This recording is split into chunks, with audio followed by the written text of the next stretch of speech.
রজতবাবুদের বাড়ি বিক্রির কাগজ সই হবার কথা। পৌঁছে গেলাম সেখানে, শৈশবদের কাজ শুরু হলো। বাড়ির দলিলটা হাতে নিলাম, দেখলাম এ বাড়ির যা দাম হতে পারে তার থেকে অনেক কম দামে বাড়িটা বিক্রি হয়ে যাচ্ছে। কথাটা বলতেই দিলীপবাবু অস্বস্তিতে পড়লেন। সকলে আরো অবাক হলো যখন বললাম এবারের ভূতের গল্পটা সম্পূর্ণ বানানো, কারো ষড়যন্ত্র। বাড়িতে ভূতের উপদ্রবের শুরুটা হয়েছিল বাচ্চাদের দুষ্টুমি থেকে এবং বাড়ির দুজন সদস্যের বিভৎস মৃত্যু হয়। ওনাদের বললাম এই দুটো মৃত্যুর পেছনে স্ট্রিকনিন নামে এক ওষুধের প্রভাব। আর ইন্টারনেটে পেয়েও গেলাম স্ট্রিকনিন। স্বর্ণেন্দুবাবুর মৃত্যুর রহস্যটা আমি তখনও সমাধান করতে পারিনি। মাথার মধ্যে সমানে ঘুরছিল কি হতে পারে, কি হতে পারে ওনার, কেন উনি ওরকম করছিলেন ভিডিওটাতে। হঠাৎ আমার মনে হলো এমন কিছু কি থাকতে পারে যেটা কাউকে দিলে বা খাওয়ালে সে ওরকম আচরণ করবে। আমি খুঁজতে শুরু করলাম আর ইন্টারনেটে পেয়েও গেলাম স্ট্রিকনিন।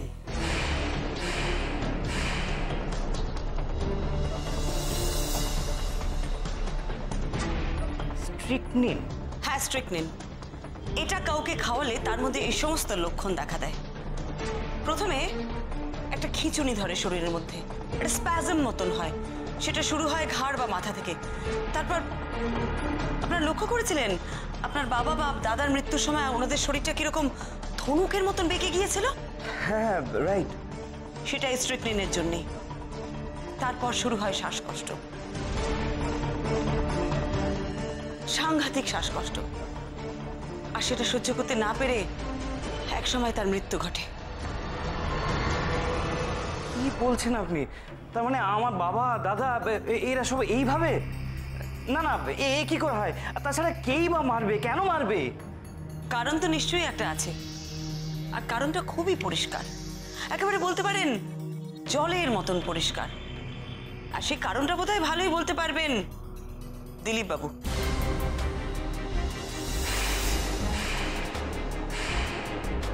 তার মানে আপনি আমাকে কেন বলছেন এসব কথা? বলছি কারণ এই বাড়িটাকে ভূতের বাড়ি হিসেবে প্রমাণ করা আর স্ট্রিকনিনের প্রয়োগে দুটো মানুষকে খুন করার আইডিয়াটা আপনার।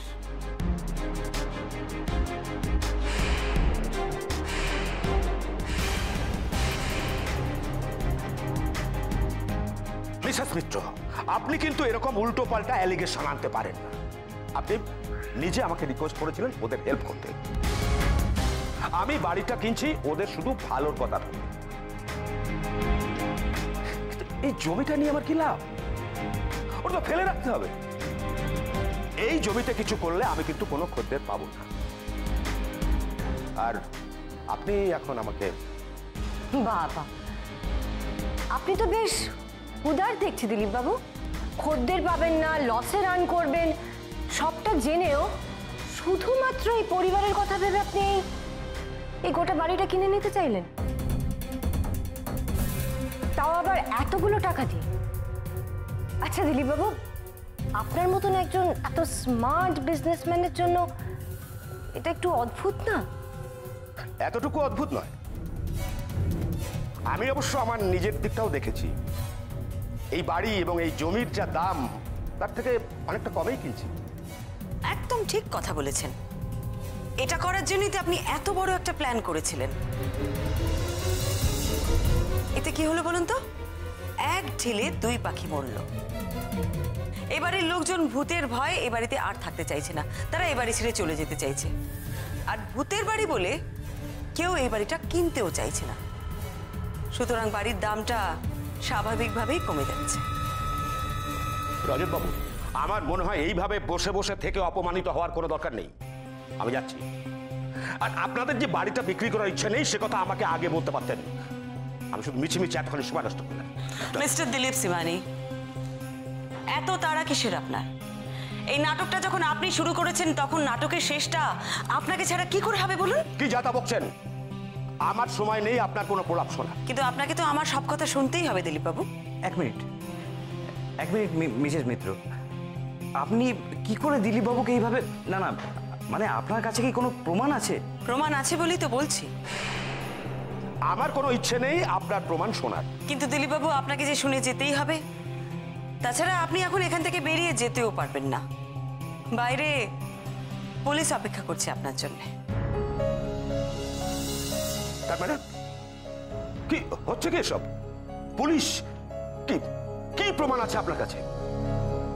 আমি একজন বাইরের লোক, তা আমার পক্ষে কি এই বাড়ির ভেতর এসব করা সম্ভব? একদম সম্ভব নয়। ঠিক বলেছেন আপনি। একজন বাইরের লোককে এ বাড়িতে আপনি কি করে কি করবেন? সেই জন্যই তো আপনি সাহায্য নিয়েছিলেন এ বাড়ির কারো কারো। এই বাড়ির কেউ?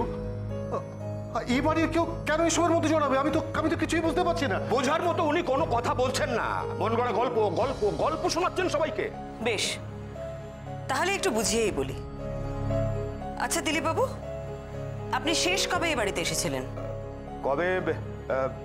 হ্যাঁ, তা প্রায় 1 বছর আগে ওই মৃগাঙ্ক বাবুর কাছে এসেছিলাম এই জমিটা কিনতে আর কি। না, তারপরে আর আসেনি। সে কি এত বড় স্মৃতিভংশ? আমি যতদূর জানি আপনি তো পরশু রাতেও এ বাড়িতে এসেছিলেন।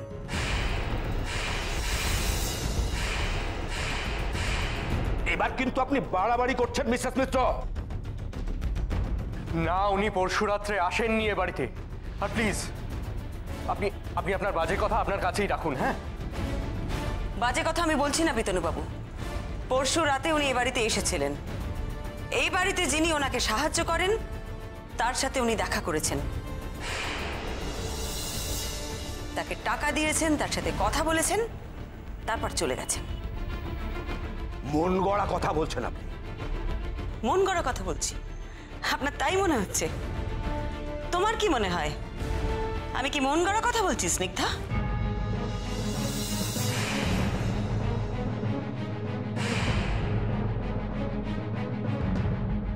পরশু রাতে প্রায় এই মাঝরাতের দিকে তুমি বাড়ি থেকে বেরিয়ে ওনার সাথে কথা বলছিলে, আমি নিজে চোখে দেখেছি। অত রাতে ওনার সাথে তোমার কি কথা? আমি এসব কি কথা বলছেন দিদিমণি? আমি কেন বাইরে বেরোবো? আমি গরিব মানুষ, খেটে খাই, আমার নামে বদনাম দিয়ে কি লাভ বলুন? দেখো স্নিগ্ধা, অস্বীকার করে কোনো লাভ নেই। তুমি দিনের পর দিন ওনার কাছ থেকে টাকা নিয়েছো, আর সেই টাকা নিয়ে প্রত্যেক রাতে তুমি এ বাড়িতে ভূতের নাটক করেছো। সেটা কিন্তু আমি খুব ভালো করে জানি। কি প্রমাণ আছে আপনার কাছে যে আমি ওকে টাকা দিয়ে এই সব কাজ করিয়েছি? আপনাকে চিনি না, জানি না, এমনকি ওর সাথে পরিচয় নেই। ওর সাথে আপনার কোনো পরিচয় নেই? তাহলে আপনার ফোনের কল লিস্টে বারবার ওর নাম আসছে কেন? আর ওর কল লিস্টে কেন আপনার নাম আসছে?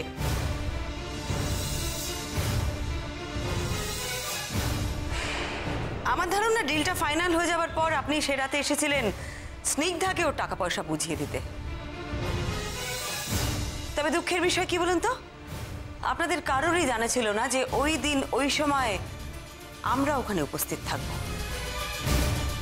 সেদিন ওই সময় এবারের উল্টো ফুটপাতে গাড়ির মধ্যে বসেছিলাম আমরা। রাস্তার আলোয় পরিষ্কার দেখা গেছে স্নিগ্ধাকে, আপনার গাড়িটা দেখা গেছে, আর আপনি যে স্নিগ্ধাকে টাকা দিচ্ছেন সেটাও দেখা গেছে। পুলিশের সাহায্যে সমস্ত ছবি তোলা আছে আমাদের কাছে প্রমাণ হিসেবে। দেখাচ্ছি আপনাকে, এই দেখুন।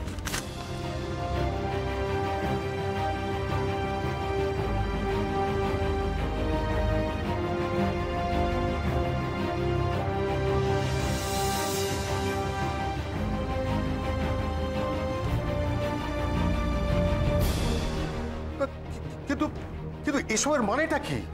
এই ছবিগুলো দেখে পরিষ্কার বোঝা যাচ্ছে স্নিগ্ধা কেন দিলীপ সীমানির সঙ্গে দেখা করতে গিয়েছিল। তারপর গতকাল আমি আর নন্দা এসেছিলাম আপনাদের বাড়িতে। নন্দা কথায় কথায় স্নিগ্ধাকে ব্যস্ত রাখে, আর আমি সোজা চলে যাই স্নিগ্ধার ঘরে।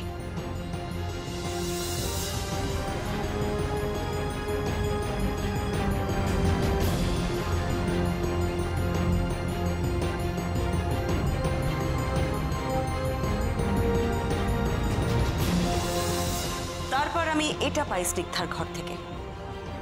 তুমি আসলে ভাবতেও পারোনি যে মৃত্যুটা নিয়ে কোনোদিনও প্রশ্ন উঠতে পারে, তাই এটা সরিয়ে ফেলার কথা তোমার মাথাতেও আসেনি। এটা স্ট্রিকনিন। এটা ও প্রথম মিশিয়েছিল মৃগাঙ্কবাবুর চিরতার জলে। ভালো করে মনে করে দেখুন তো, সেদিন চিরতার জলটা খাবার পর মৃগাঙ্কবাবু ঠিক কি বলেছিলেন?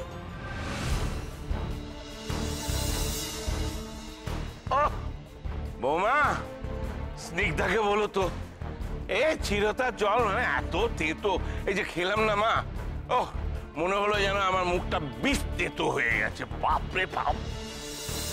সেদিন চিরতার জলটা মৃগাঙ্কবাবুর অন্যান্য দিনের থেকে অনেক বেশি তেতো লেগেছিল।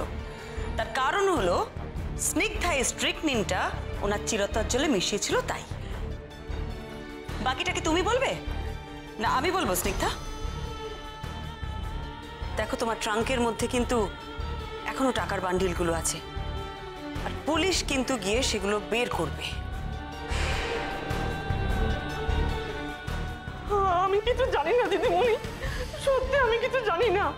ওতে কি হয়, ও মেশালে কি হবে আমি কিছু জানি না। উনি আমাকে দিয়েছিলেন বড়বাবুকে দেওয়ার জন্য।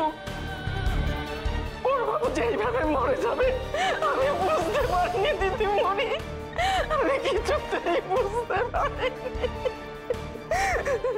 আপনাদের বাড়িটা যে ভূতের বাড়ি সেটা স্নিগ্ধা এপারে সকলের কাছে রাষ্ট্র করেছিল। দিলীপবাবু তো আগেও আপনাদের বাড়িটা কিনতে চেয়েছিলেন, কিন্তু ব্যর্থ হয়েছিলেন। এত বড় বাড়ি আপনাদের, এত বড় একটা জমি, এত সুন্দর লোকেশন, সেটা কেনার লোভ উনি কিছুতেই ছাড়তে পারছিলেন না। ফলে যেন তেন প্রকারে এই বাড়িটাকে হাতাবার জন্য আপনি উঠে পড়ে লাগেন। ইতিমধ্যে আপনার কানে আসে ওই ভূতের গল্পটা। আপনি প্ল্যান করে ফেলেন যে এই ভূতের গল্পটাকে ভর করে আপনি এই বাড়িটা হাতাবেন। মিসেস মিত্র, আপনার যা খুশি আপনি বলে যেতে পারেন, কিন্তু আপনার একটা কথাও আপনি কিন্তু প্রমাণ করতে পারবেন। ওকে টাকা দিয়েছি মানে এটা প্রমাণ হয় না যে আমি কোনো ক্রাইম করছি। তার মানে আপনি স্বীকার করলেন যে আপনি ওকে টাকা দিয়েছেন? বাহ, একটু আগেই তো বলছিলেন যে আপনি ওকে চেনেন না, জানেন না। অদ্ভুত তো। কি স্নিগ্ধা, আমি ঠিক বলছি তো? উনি তোমাকে টাকা দিয়েছিলেন এই বাড়িতে ভূতের উপদ্রব বাড়ানোর জন্য। বলো কি করেছো তুমি? ওনার থেকে টাকা নিয়ে কি করেছো তুমি? কি করতাম মেজাদা বাবু, ভয় দেখানোর কাছে এমন সর্বনাশ হবে আমি কখনো ভাবিনি। ওই সীমানি বাবু আমাকে প্রথমে ভয় দেখাতে বলেছিলেন। আমি একদিন বাজারে যাচ্ছিলাম, তখন একটা ছেলে এসে আমাকে বলল সীমানি বাবু ডেকেছেন। আমি ওর সাথে চলে গেলাম। ম্যাগনোলিয়া ভিলায় ভূত আছে, তাই তো? আছে, আমার যেন মনে হয় আছে। আমি ভূত দেখেছি। হ্যাঁ, দেখেছো, নিশ্চয়ই দেখেছো। ও বাড়িতে ভূত আছে। যদি না থাকে সে ভূত তোমাকে বানাতে হবে।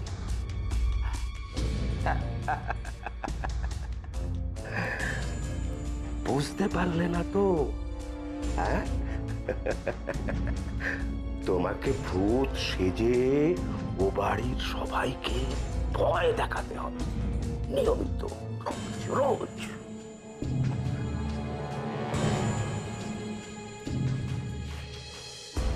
যতদিন না ওই বাড়ির লোকগুলো ভূতের ভয়ে ওই বাড়ি ছেড়ে চলে যাচ্ছে, ঠিক ততদিন। কতগুলো টাকা, আমি লোভ সামলাতে পারিনি। আমি তো গরিব মানুষ, ওই টাকার বদলে কি বা করার আছে? ওই রাতের বেলা একটু ভয় দেখানো, অতগুলো টাকার বদলে একটু ভয় দেখাতে হবে। সেই টাকার লোভে তুমি আমাদের বাড়ির সব মানুষগুলোর সাথে এইভাবে, পরিণাম কি হতে পারে একবারও ভেবে দেখলে না স্নেহাদি? বিশেষ করে প্রতিমণি, আমি জানতাম না, আমি জানতাম না প্রতিমণি এত বড় সমস্যা। ভাবতে পারছি না মিসেস মিত্র, প্লিজ আপনি বলুন এরপর কি হতে থাকে।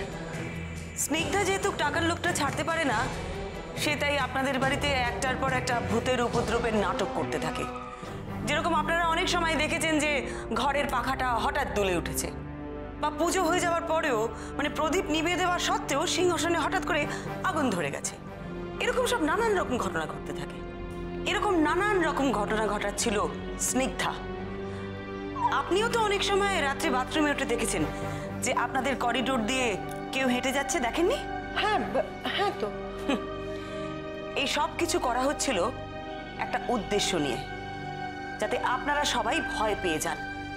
আর তাই হলো, আপনারা সবাই ভয় পেতে শুরু করলেন, আতঙ্কিত হয়ে উঠলেন, আর আপনারা সিদ্ধান্ত নিলেন যে এ বাড়ি ছেড়ে চলে যাবেন। দিলীপবাবু তো সেটাই চাইছিলেন, কিন্তু সমস্যাটা কি হলো জানেন তো? আপনার বড়দা মৃগাঙ্ক বাবু, উনি তো এসব ভূত প্রেত এসব কিছুতে বিশ্বাস করতেন না। তাই হাজার চেষ্টা করা সত্ত্বেও দিলীপবাবুর প্ল্যানটা কিছুতেই সাকসেসফুল হচ্ছিল না। উনি ঠিক করলেন যে করেই হোক মৃগাঙ্ক বাবুকে এই বাড়ি থেকে সরাতে হবে। আর তখন উনি সাহায্য নিলেন এই স্ট্রিকনিনের। এটা উনি স্নিগ্ধার হাতে তুলে দিলেন। স্নিগ্ধাকে বললেন মৃগাঙ্ক বাবুর চিরতার জলে যেন ওইটা মিশিয়ে দেয়। আর স্নিগ্ধাও ঠিক তাই করল।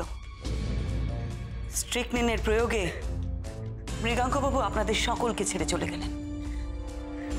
আমি জানতাম না, বিশ্বাস করুন, ওটা যে এত ভয়ঙ্কর বিষ। উনি আমাকে বলেছিলেন তেতর জলে মিশিয়ে দিতে। আমি জিজ্ঞেস করেছিলাম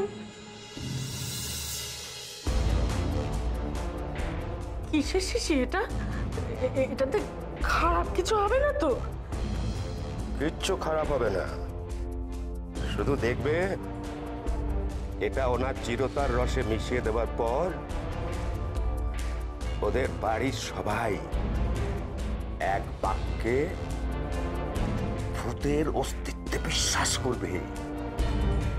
ব্যাস, তাহলে কাজ হাসিল।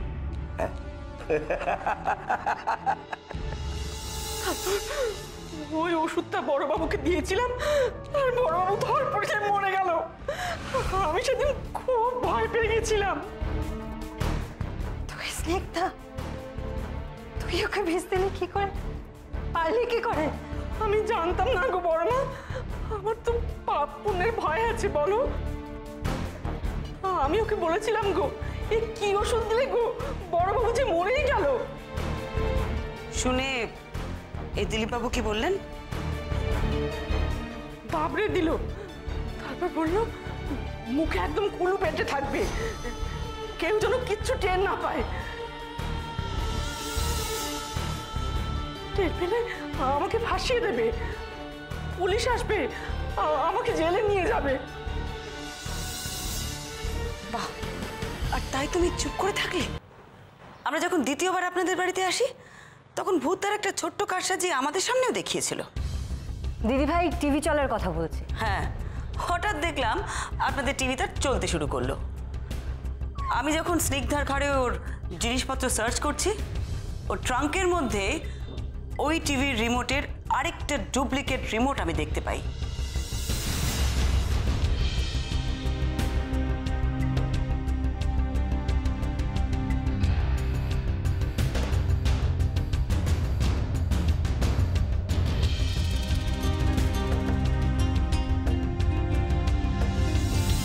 বুঝতে পারি এই ভূতের উপদ্রবের নানান রকম উপাদান দিলীপবাবুই ওকে সাপ্লাই করছে।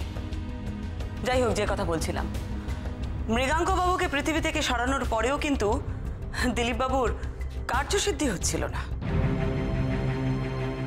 আগে হ্যাঁ, কারণ দাদা রাজি ছিল না, ও ভয় পায়নি। ঠিক তাই, আপনারা মূলত এই বাড়িটা ছাড়ছিলেন না স্বর্ণেন্দুবাবুর জন্যে, কারণ উনি ওনার বাবার মতন ভূত প্রেত কিছুই বিশ্বাস করতেন না। ওনার ধারণা ছিল এসব মানুষ ভূতের কারবার, তাই উনি চাইছিলেন সেই মানুষ ভূতটাকে খুঁজে বার করতে। বিশ্বাস করুন, বিশ্বাস করুন, আমি বড় দাদা বাবুকে মারিনি, আমি ওকে বেশ দিইনি। কার সব তুই একটা, হ্যাঁ দুধ কলা দিয়ে খামসা বসেছে বাড়িতে।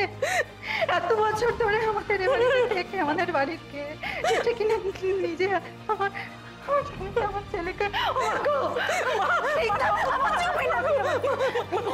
মা কালী দিব্যি বলছি মা, আমি বড় দাদা বউকে মারিনি। আমি যেটুকু পাপ করেছি আমি জানি তার কোনো ক্ষমা হয় না, কিন্তু বিশ্বাস করো মা, আমি বড় দাদা বউকে মারিনি মা। আর কত মিথ্যা কথা বলবে তুমি, হ্যাঁ? আর কত মিথ্যা কথা বলবে? যেভাবে বাবাকে মেরেছো সেইভাবে দাদাকেও মারলে। শুধুমাত্র কয়েকটা টাকার জন্য তুমি দুটো মানুষকে শেষ করে দিলে। না রজত বাবু, স্নিগ্ধা ঠিকই বলছে। স্বর্ণেন্দু বাবুকে স্নিগ্ধা মারেনি।